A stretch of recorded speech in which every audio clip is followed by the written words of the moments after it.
कृष्ण ऐसे ही हैं जो अपनी समीक्षा का अवसर देते हैं।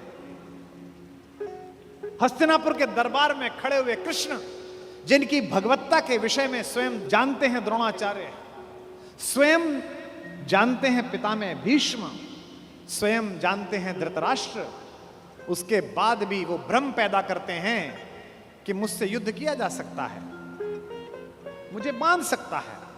क्योंकि दुर्योधन को वह दुर्बुद्धि का संकेत देने की क्रिया भी भगवान की है।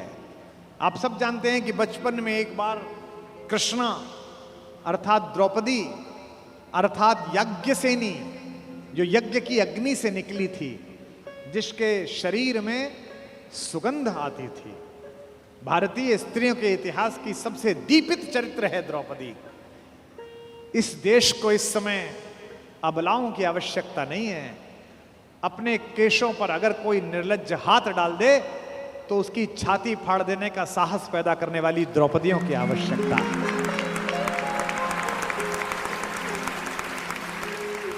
भगवान यूं तो शांति लेने के लिए गए थे।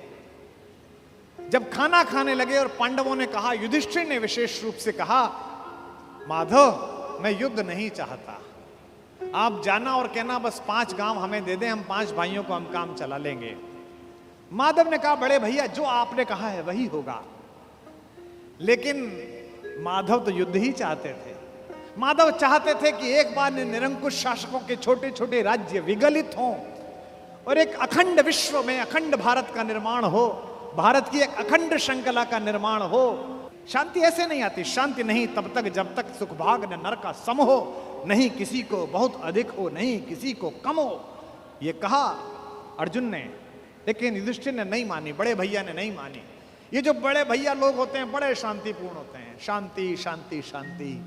हर घर में कुछ युधिष्ठिरों की आवश्यकता भी है, लेकिन हर घर में ऐसे लोगों की आवश्यकता है कि अगर कोई निर्लज्ज कुलवधू के आंचल पर हाथ डालने की कोशिश करे तो वो बिना बड़े भैया से पूछे अपना गांडीव उठा ले और अपनी गदा उठा ले। ऐसे लोगों की आवश्यकता है।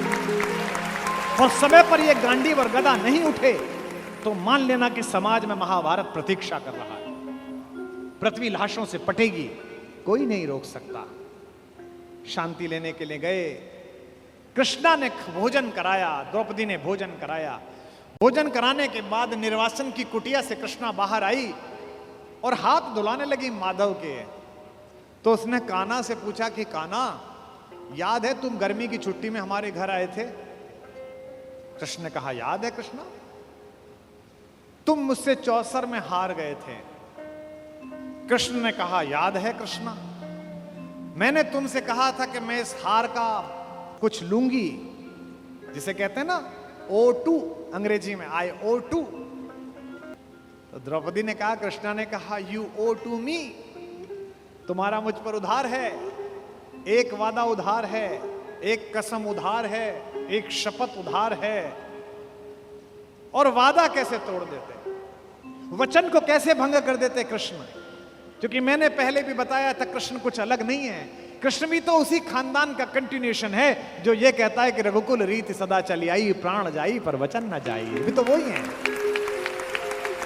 बस सूर्य से चंद्र में आए हैं, इतना ही तो हुआ है। मुस्कुराते हुए कृष्ण ने कहा, मांग क्यों मांगती है, आज क्यों मांगती है? बोले यही समय है।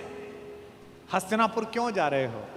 कृष्ण ने कहा, अरे अंदर बात नहीं सुनी, बड़े भैया कह रहे थे शांति लेने जा रहा हूं, जाओ शांति लेके आओ। द्रौपदी ने कहा, तुम्हें उस हारी हुई बाजी की शपथ देती हूं, युद्ध लेकर लौटना। यह तो कृष्ण को पता ही था कि युद्ध मिलेगा, लेकिन शठ को, मूढ़ को, दुष्ट को अंतिम समय तक समझाना आवश्यक है, ताकि विश्व भर को, समाज को संदेश जा सके कि यह तो पिटने का ही अधिकारी था। किसी मूर्ख को, किसी जड़ को, किसी पापी को, लगातार बदतमीजी करने वाले किसी व्यक्ति को आपको पता हो और आप सड़क पर पीट दो तो 4 लोग उसके समर्थन में खड़े हो जाएंगे, क्यों इस भले आदमी को मार रहे हो? लेकिन वो लगातार बदतमीजी गली में करे, मोहल्ले में लगातार गुंडई करे, उससे पूरा मोहल्ला परेशान हो, और एक दिन कोई लड़का जिसकी जवानी ठीक से फूटी हो वो पकड़ के उसे थपड़िया दे और छाती पे घुटना रख के बैठ जाए तो लोग कहेंगे सही पिटाई हुई इसकी, ऐसी योग्य था। दुर्योधन पिटना है, दुर्योधन की मृत्यु तय है, ये तो तय है। लेकिन कृष्ण जगत को भी बताना चाहते थे।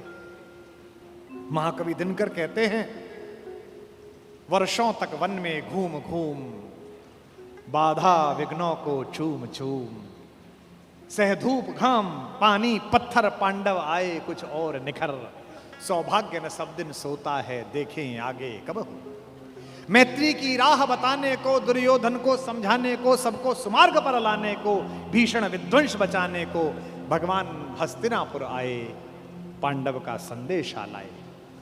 दो न्याय अगर तो आधा दो, दो न्याय अगर तो आधा दो, पर इसमें भी यदि बाधा हो तो दे दो केवल 5 गांव, रखो अपनी धरती तमाम, हम वही खुशी से खाएंगे, परिजन पर आसी न उठाएंगे। दुर्योधन वह भी दे न सका, आशीष समाज की ले न सका, उल्टे हरि को बांधने चला, जो था असाध्य साधने चला। जब नाश मनुज पर छाता है, पहले विवेक मर जाता है।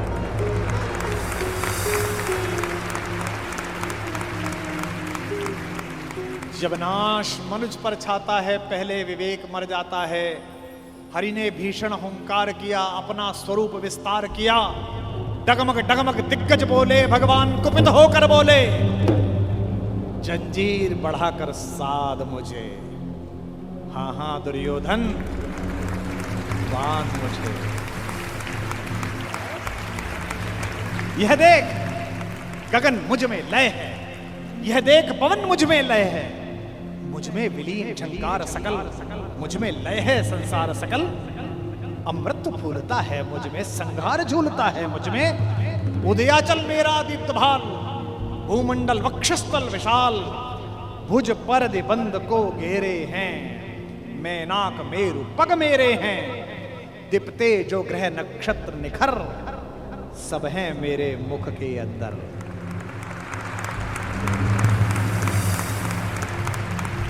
दृग हो तो दृश्य कांड देख, मुझ में सारा ब्रह्मांड,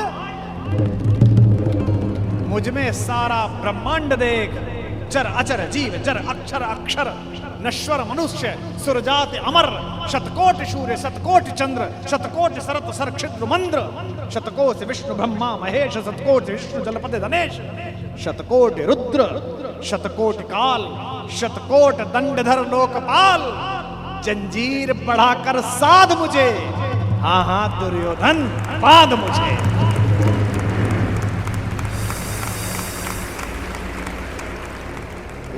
लोक अतल पाताल देख, गत और अनागत काल देख, यह देख जगत का आदि सृजन, यह देख महाभारत का रण, मृतकों से पटी हुई भू है, पहचान कहां इसमें तू है।